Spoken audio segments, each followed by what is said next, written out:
Bonjour et bienvenue sur l'audace d'être moi, le podcast qui te donne des clés pour t'accomplir. Je suis Alexia Ferrantelli, j'ai été psychothérapeute et je suis maintenant coach de vie. Je partage avec toi des concepts pour élargir ta réflexion, des outils pour transformer concrètement ta vie, retrouver du sens, de l'énergie, de la joie de vivre au quotidien, des outils et des concepts pour te libérer des conditionnements qui t'entravent, vivre ta nature et offrir le meilleur de toi aux autres. Le podcast est disponible sur toutes les plateformes. Pense à t'abonner pour ne rien rater. Tu écoutes l'épisode 69. Il s'appelle « Image et image de soi ». Pour nous parler de ce sujet de l'image et de l'image de soi, j'ai invité Sébastien Milécan. Bonjour Sébastien. Bonjour Alexia. Alors Sébastien, tu es l'auteur d'un livre qui s'appelle justement « Image et image de soi », que je vous recommande d'ailleurs vivement si vous voulez approfondir le sujet d'aujourd'hui. Tu es aussi coach de personnalité des médias et tu as fondé le cabinet Les Pieds sur Terre. Et tu es aussi expert pour l'association APM. Donc l'APM, c'est une chouette association de chefs d'entreprise qui se posent des questions pour progresser.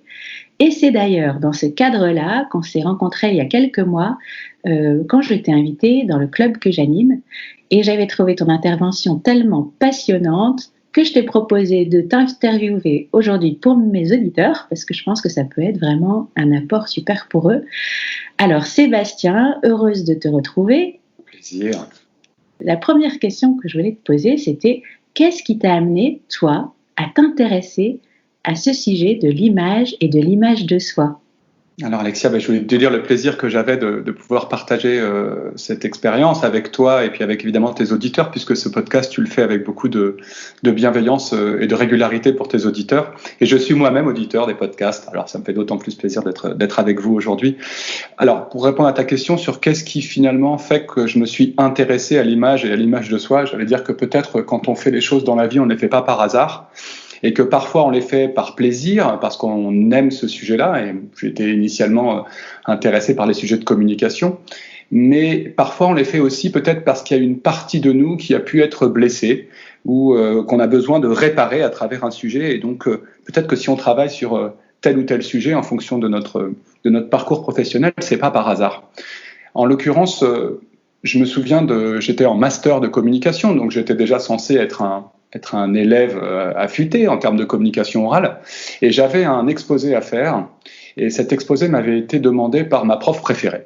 Elle était extraordinaire, elle était extrêmement brillante, c'était ma prof de linguistique, et donc elle m'avait briefé sur le livre que je devais présenter. Je me souviens, c'était un livre sur le 20h et la grand-messe du 20h du journal télévisé. Et puis dans le briefing qu'elle m'avait donné, dans les idées qu'elle m'avait invité à creuser, je me sentais pas tout à fait à l'aise. Je sentais qu'il y avait quelque chose qui n'allait pas, que j'avais pas bien compris. Alors du coup, j'ai commencé à stresser, mais vraiment stresser. Et puis, vous voyez, à mouliner, je sais pas si vous allez arriver avant des fois un exposé comme ça, à mouliner. Puis je suis arrivé devant ma classe, et puis on n'avait pas beaucoup d'exposés en France, on parle pas souvent devant sa classe, c'est assez rare finalement. Mmh. Et j'ai perdu mes moyens, j'étais tout rouge, je transpirais, et puis j'étais finalement un peu la caricature de moi-même. J'ai parlé très très vite, et voilà. Et la prof m'a arrêté. Elle m'a dit: Sébastien, vous devriez carrément vous arrêter. Là, je pense que vous avez un problème d'élocution. Dans ces cas-là, il vaut mieux vous arrêter, et puis on verra plus tard. Waouh. Ouais, c'est le genre de feedback, comme on a dit dans les entreprises, des choses qu'on entend sur soi qui peuvent finalement soit nous faire extrêmement douter, nous détruire, en disant c'est vrai, j'ai un problème d'élocution, peut-être que je ne sais pas, qu'est-ce que ça veut dire derrière, je ne sais pas, est-ce que j'articule pas, est-ce que je parle trop vite, qu'est-ce qui se joue pour moi? Et comme on est dans un sentiment de honte à ce moment-là, puisque tout le monde nous regarde, qu'on est transpirant, voilà, dans son corps aussi, on a cette gêne. On a deux options, soit on se dit oui, c'est vrai, et du coup on reste assis sur sa chaise et puis on angoisse jusqu'à la prochaine fois. Soit on se dit ok, je prends le sujet à bras le corps et puis j'en fais quelque chose. Et en fait, j'ai décidé d'en faire quelque chose, et on le verra peut-être si on s'intéresse à la suite de mon parcours, mais j'ai décidé de dépasser ça et de le travailler. Mais aussi, ça m'a aidé à comprendre quelque chose, c'est que dans nos blessures d'âme ou dans nos blessures de vie, on peut également trouver une source d'énergie extrêmement puissante. j'ai été blessé en me disant je ne sais pas faire, et bien résultat, je me suis dit ok, je vais me transformer et je vais en faire quelque chose. Et donc peut-être que finalement, ce sujet aujourd'hui auquel je m'intéresse, l'image et l'image de soi, qui est à la fois le côté externe, le côté image, c'est ce que les autres perçoivent, et aussi l'image de soi, mon côté intérieur, ma psychologie, eh bien, vient aussi de ce genre de blessures. Et je vous invite, auditeurs, à vous poser la question des choses que vous avez peut-être vous aussi vécues comme des blessures à un moment ou à un autre, et que vous avez réussi à transformer aujourd'hui en une source d'énergie, en une force extraordinaire. Ouais, je trouve que c'est hyper intéressant de se poser cette question. Merci Sébastien, et puis merci pour ce partage, parce que il faut avoir un petit peu de courage pour oser partager ses blessures comme ça publiquement. Donc merci à toi pour ce partage et pour cette proposition que tu fais. Et toi, du coup, en fait, qu'est-ce que tu as fait de cette blessure? En fait, comment tu as cheminé à partir de là? Alors j'en ai fait une force, puisque c'était vraiment l'idée, que ma blessure peut être ma source d'énergie. En tout cas, j'ai essayé. J'ai poursuivi dans la communication publique et politique. Alors politique, finalement, avec une personne qui ne l'était pas. Il s'est avéré que je me suis retrouvé à La Réunion en vacances, mon premier grand voyage, et que j'ai vu sur la plage une femme que j'avais vue à la télé et que je connaissais ni d'Ève ni d'Adam. Mais en demandant autour de moi qui était cette personne, on m'a dit que c'était la présidente du conseil régional. Et donc je suis allé chercher ma chance en allant la voir comme ça. Pas froid aux yeux, entre guillemets, poussé par ma maman, qui disait que les petits et les grands, c'était la même chose. Et donc, je suis allé provoquer ma chance en lui demandant si elle pensait que c'était possible de faire un stage. Et puis, ce stage a débouché, parce que j'ai bossé comme un dingue, évidemment. Quand tu as ouvert une porte, il faut y aller, sur un emploi. Et parallèlement à cela, j'ai eu la chance de rentrer au conservatoire de théâtre à La Réunion. Et donc, toute la journée, j'étais dans la communication externe, donc pour le conseil régional, donc dans l'image, attention au message que tu donnes. Et le soir, je mettais mon pagne et on y va pour la danse maloya, le créole, le travail sur le texte, le répertoire. Et donc, j'ai eu comme ça deux dimensions, une dimension externe et puis une dimension beaucoup plus intérieure, qui est le travail de l'acteur et quelque part qui commence à ouvrir le champ de l'image de soi. Parce que lorsque l'on joue un personnage, on n'a pas forcément l'image qui va avec, on n'a jamais vécu ce qu'il a vécu lui, et donc il faut vraiment creuser, et ça a été le début pour moi de ce parcours un peu plus intérieur, au-delà du travail extérieur. Et puis ensuite, à 30 ans, je me suis dit, qu'est-ce que je fais? Est-ce que je fais du théâtre ou est-ce que je fais de la communication? Et j'ai un metteur en scène qui m'a dit, ne fais pas ou, mais fais et. Et donc, j'ai cherché à intégrer ces deux dimensions, et c'était le début du coaching.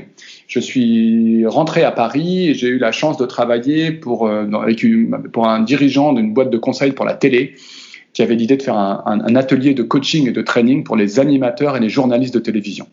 Et donc, j'ai pu travailler avec M6, avec Canal, avec TF1, pour les présentateurs que vous voyez à l'antenne, pour leur donner du feedback sur leur image, pour les aider, les accompagner dans le côté psychologique aussi, parce que c'est un métier difficile. Une fois que tu n'es plus à l'antenne, tu n'es plus grand-chose. Quand tu veux y être, c'est pas gagné. Et puis, tout le monde te donne toujours plein de retours dans tous les sens, mais c'est pas jamais, évidemment, complètement objectif. Et puis au bout de 3 ans, je me suis dit que c'était bien, mais j'avais envie d'aller dans d'autres univers que celui de la télévision. Et donc j'ai créé mon cabinet, et dans ce cabinet, j'ai intégré toutes ces dimensions, à la fois le côté corps avec le côté acteur, le côté psychologique, et puis le côté émotionnel, puisque nous on travaille sur l'énergie, avec la croyance que c'est l'énergie des hommes et des femmes qui fait marcher l'entreprise. Et ton cabinet d'ailleurs qui s'appelle Les Pieds sur Terre. Les Pieds sur Terre parce qu'il y a un côté passage à l'acte et concret que tu aimes beaucoup. Et justement, entrons maintenant dans le concret. On va commencer par l'image de soi. Déjà, qu'est-ce que c'est pour toi l'image de soi et comment ça se construit? Alors, c'est vrai, tu dis Alexia que voilà, les pieds sur terre, il y a un côté concret, pragmatique. L'image de soi, c'est un boulevard, on pourrait écrire 400 pages dessus. Donc, on peut aborder cette question de façon la plus simple possible. Quand j'entends image de soi et quand on entend image de soi, sans doute on se dit mais oui, mais il y a aussi l'estime de soi, il y a aussi l'amour de soi. Et évidemment, ces 3 dimensions sont intimement liées. L'image de soi, c'est ce que moi je vais percevoir sur la façon dont je me suis construit et de ce que je vais pouvoir dégager. L'estime de soi va être davantage sur la qualité que je me donne moi. Et puis l'amour de soi, c'est pas être dans le narcissisme en me disant ah, je m'aime, qu'est-ce que je suis beau, mais au contraire avoir suffisamment de respect pour qui je suis et de confiance dans ce qui je suis, y compris d'ailleurs quand on reprend sur mes propres failles et mes propres douleurs, c'est m'accepter comme je suis finalement. Mais ce qui est difficile dans la dimension d'image de soi, c'est que l'image de soi n'existe qu'à travers le regard de l'autre. C'est-à-dire que ce qui construit l'image de moi-même, c'est le retour que j'ai du point de vue de l'autre qui va me le donner qu'avec sa propre perception à lui. Et qui me donne le premier retour sur moi, c'est mes parents. Aujourd'hui, on appelle dans l'entreprise, on dirait dans le feedback de mon boss, hein, si on veut mettre des mots très anglais comme c'est la mode. Mais en même temps, si on vient dans la psychologie, la première personne à me renvoyer du feedback et mon vrai boss au départ sont mes parents. C'est eux que, dans leur regard à eux, que je vais me construire. Alors, en fonction de leur histoire, en fonction de leur personnalité, en fonction de leurs croyances, mes parents vont me faire le retour qu'ils estiment juste. Et moi, en tant qu'enfant, eh bien, je vais chercher, comme tous les enfants, de l'amour. On disait tout à l'heure, il est à la base de l'amour de soi, de l'estime de soi, de l'image de soi. Et donc, je cherche de l'amour et en fonction de ce que je vais entendre de mes parents, eh bien, je vais en faire mes propres conclusions, mes propres croyances. Si, par exemple, pour être très concret, je viens... je sais pas, j'ai un bulletin de notes et que je vais le donner à mon papa et ma maman et puis je vais avoir on est noté sur 20, un 18 sur 20 et mon père va me dire écoute, toi, c'est pas mal. Et puis j'ai ensuite un 16 sur 20 et là il va me dire bah, écoute, tu pourrais quand même faire mieux. Moi, si je cherche de l'amour et que mon père, quand j'ai 20 sur 20, me dit là, bravo, petit bisou, papa il t'aime, en gros, hein, pour évidemment schématiser, je peux repartir avec la croyance que pour être aimé, il faut bien faire. Hein, si j'ai eu 16, c'est pas assez pour papa, donc c'est pas assez pour être aimé. Donc peut-être que derrière, je vais en faire quelque chose pour moi en disant bah, finalement, je vais me construire en me disant bah, que pour être aimé, il faut bien faire. Et sans doute que derrière, on reprend tout à l'heure l'histoire des blessures, je vais en faire une qualité qui va être de savoir mettre la barre à la hauteur, hein, voire la mettre tellement haut que je vais toujours chercher de l'amour, donc c'est jamais suffisant puisque je mériterai pas l'amour de papa-maman. Ou alors je vais avoir un autre style de retour qui est bah, c'est bien, tu m'as rendu service, bravo, tu as débarrassé 3 fois de la vaisselle et vidé la table, et débarrassé la table, pardon, et vidé de la vaisselle, c'est super, maman elle t'aime, tu m'as été utile. Et donc je vais développer cette espèce de conviction, ou de cette qualité, hein, dit autrement, de me mettre au service des autres, c'est utile pour tout le monde. Hein. Donc c'est intéressant de regarder qu'est-ce que moi, de quoi j'ai hérité moi finalement. Mes croyances, elles ne valent que pour moi, hein, parce qu'on sait que dans une même famille, en plus, en fonction de qui on est, de notre personnalité aussi de départ, même si on entend les mêmes retours, bah, on va chacun les interpréter en fonction de notre sensibilité, de cette personnalité et peut-être du moment où on les reçoit. Donc, qu'est-ce que je garde de ça, en fait, moi, pour faire évoluer mon image de moi, hein, finalement. Et puis, qu'est-ce que je décide de lâcher ? Parce que si je suis tellement dans le serviable et de rendre service, d'être utile aux autres, à un moment, est-ce que je m'oublie pas ? Si je suis tellement à vouloir mettre la barre haute, est-ce qu'à un moment, je suis déjà complètement... la barre est tellement haute que en fait, je suis jamais content de moi-même. Et donc, la seule clé pour agir là-dessus, c'est d'aller toujours, finalement, creuser un peu, et s'écouter aussi cette partie de soi, et être capable de la remettre en cause, au moins en partie. Alors justement, on a tous, du coup, en fait, un tas de représentations internes comme ça sur qui on est, qui viennent de notre éducation, et puis on s'est forgé des croyances sur nous, etc., au fur et à mesure des expériences de notre vie. Mais d'après toi, est-ce qu'on peut agir sur ces représentations qu'on a de nous-mêmes, et comment on peut faire concrètement ? Alors, si je reprends ce qu'on a dit tout à l'heure, on voit que l'image de soi se construit à travers le regard de l'autre. Donc, ce qui n'est pas facile, c'est que je vais avoir 1 ou 2 retours, mais ce retour ne vaudra que pour la personne qui me le donne. Et d'ailleurs, quand il va me donner son retour, il ne vaut vraiment que pour lui. Et souvent, lorsqu'il parle de moi, il parle de lui-même.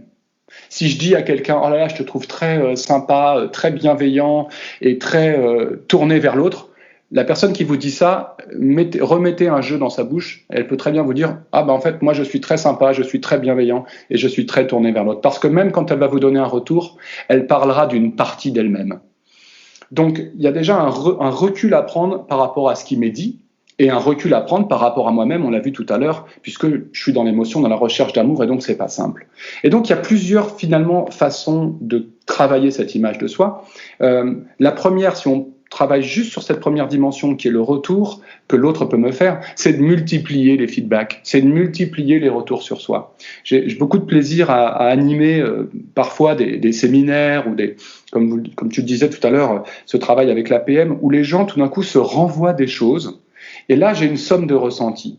Et si une personne, plus une personne, plus une autre, plus une autre, plus une autre, tout d'un coup converge vers un point, il y a sans doute là une part de vérité ou en tout cas une part de sensibilité commune que je peux entendre.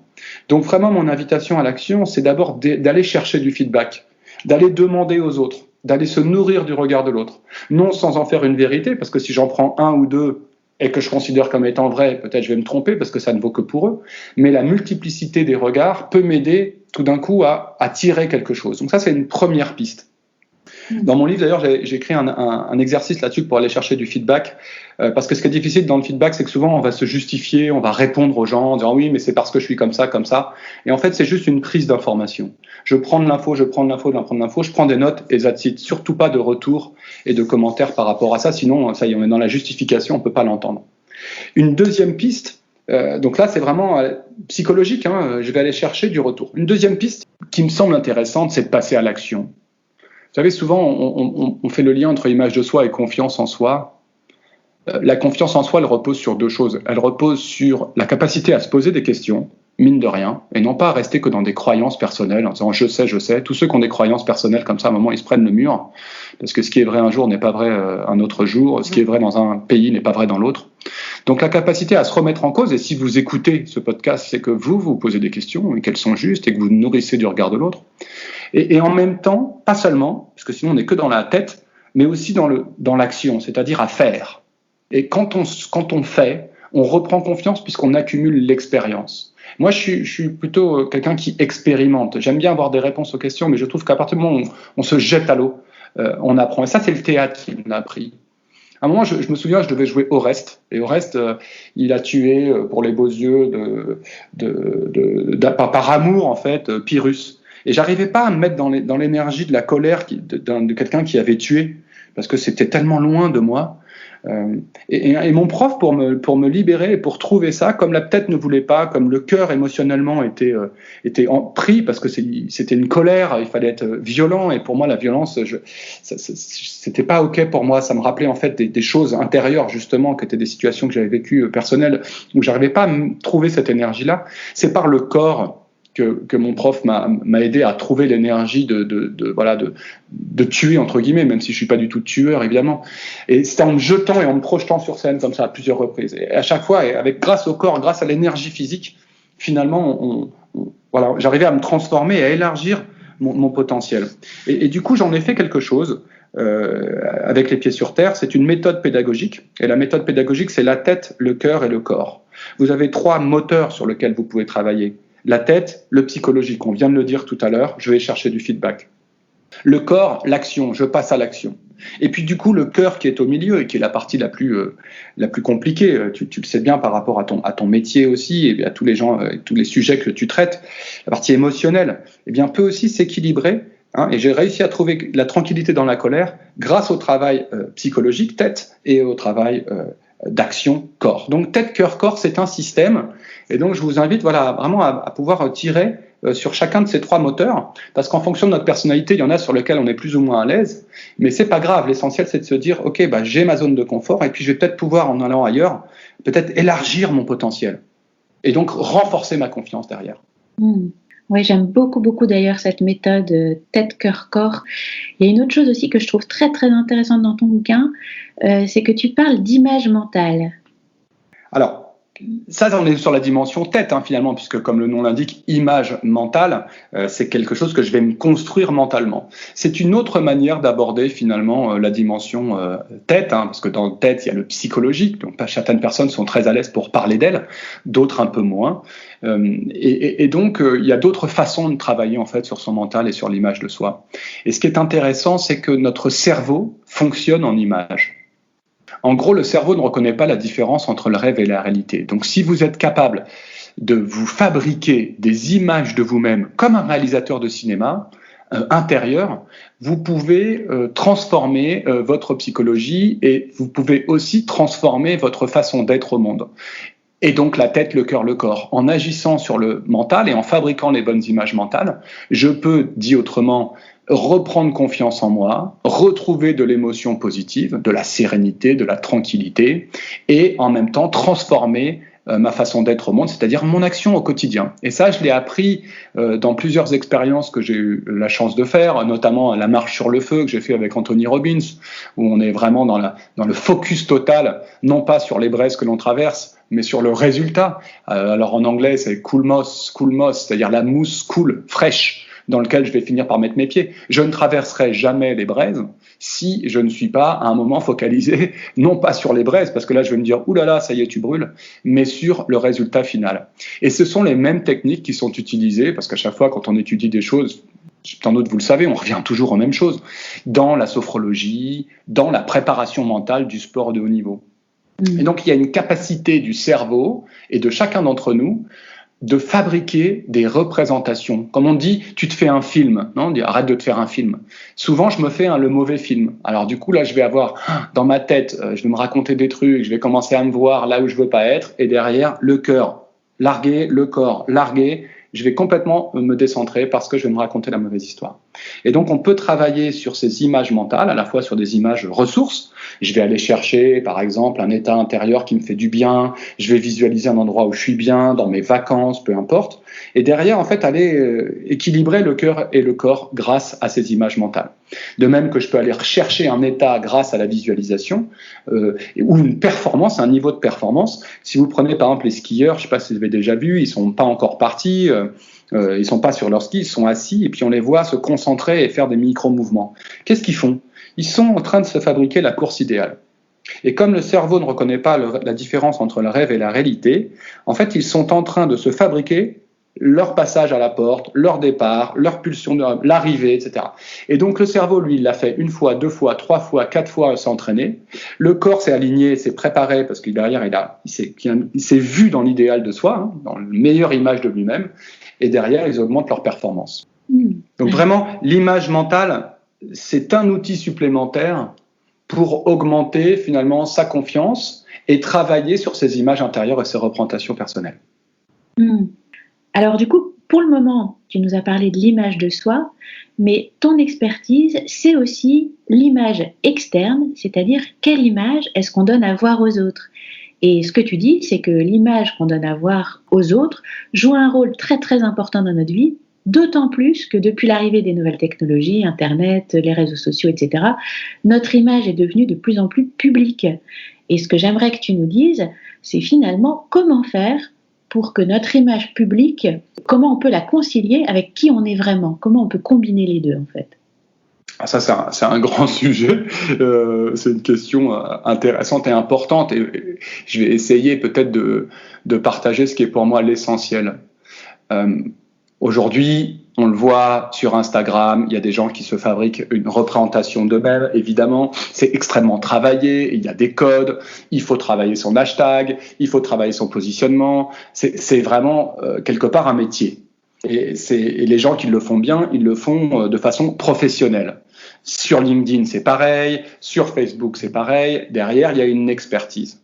En même temps, les gens qui réussissent vraiment sont ceux qui, selon moi en tout cas, n'ont pas fait Instagram pour Instagram, n'ont pas fait de la com pour de la com, mais l'ont fait au service d'une mission, d'une vision d'eux-mêmes un peu plus large que simplement je vais faire de la stratégie de communication. Parce que la stratégie de communication, ça se ressent très vite, c'est fake, on n'a pas d'authenticité et derrière, ça ne tient pas longtemps. J'ai plusieurs exemples autour de moi. Par exemple, là, on a eu la crise du Covid. Il y a un jeune qui était coach en sport. Et lui, il s'est dit, en fait, il y a le Covid. En fait, moi, ce que je veux, c'est rendre le sport accessible au plus grand nombre et que les gens aient une hygiène de vie. C'est ça, sa mission. C'est pas de faire ça comme sur lui.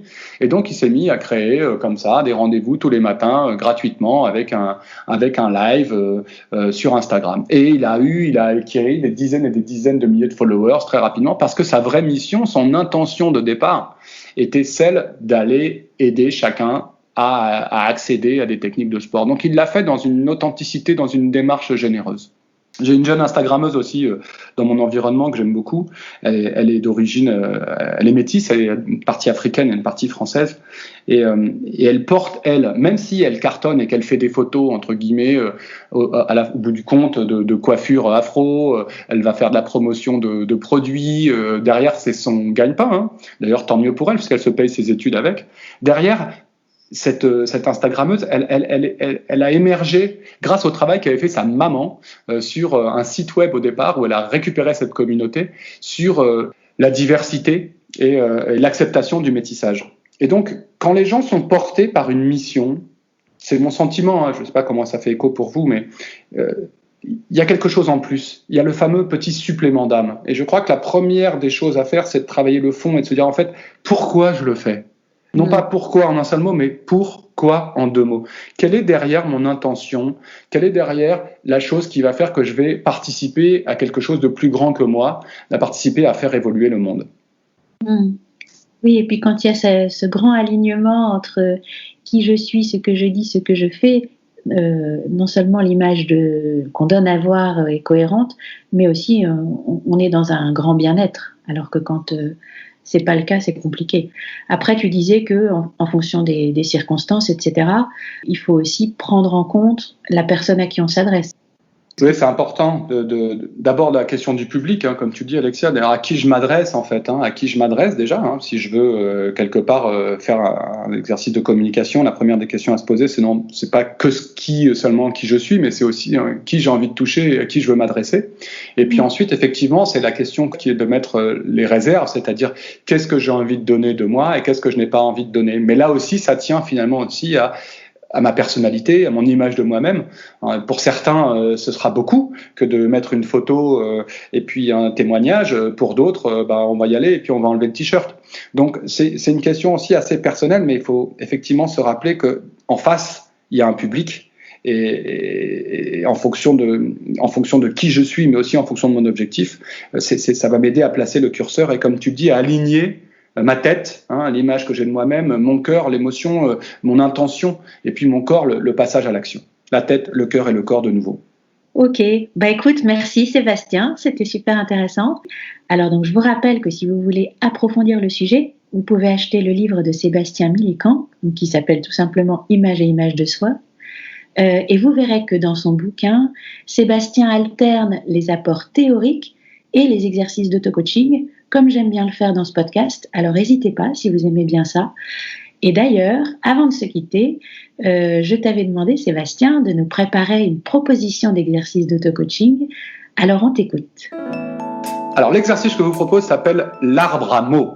Il est très facile et en même temps, il va vous demander une certaine spontanéité. Je vous propose de prendre une page blanche en A4, peut-être dans le format horizontal, et vous allez construire comme si vous construisiez, vous savez, comme sur un tournoi de tennis. Vous savez, quand on fait il y a un premier tour, un deuxième tour, un troisième tour. Et donc le premier tour, et puis il y a des rencontres entre deux joueurs. Et donc vous allez écrire, pour commencer, 16 mots comme ils vous viennent, les 16 premiers mots qui vous viennent, comme ça, spontanément, sans vous juger. Et vous laissez venir les mots.